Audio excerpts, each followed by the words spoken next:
If you don't know what you're looking at, this is a mortgage payoff letter. If you can look at it, it says that this house has been paid in full. There's no better feeling than to have your mortgage paid off and finally become debt-free. I don't care what anybody tells you in terms of the tax write-off of having a mortgage. There's no better feeling than becoming debt-free with no mortgage.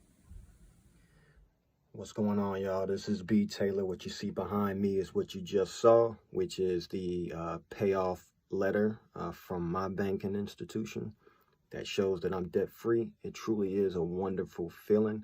I wanted to share at a very high level for the rest of this video the methodology that I executed to get to this stage in my life. I just hit 40, but I did this before I hit 40. So now I'm into a new decade. It's time to start building wealth for real.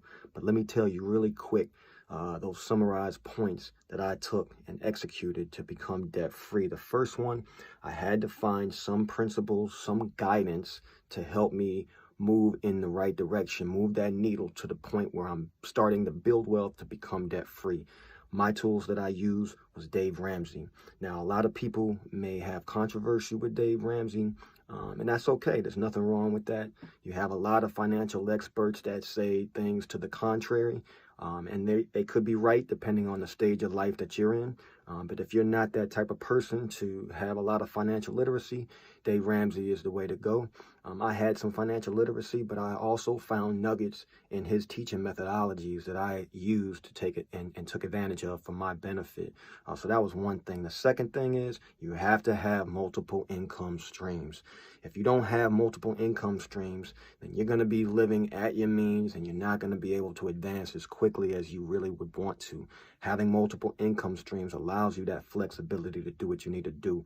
And third, you have to stay diligent to your plan. That could be getting yourself into the mind state. That means you're gonna have to read a little literature on financial sense making, whether it's personal financing, if it's professional financing. You have to find the things that interest you in the world of finance to get your mind right to stick to that plan, because it's just like anything else. If you don't have the mentality, like if you're gonna work out, you have to have the mentality to work out every day, stay diligent at it. It's no different here.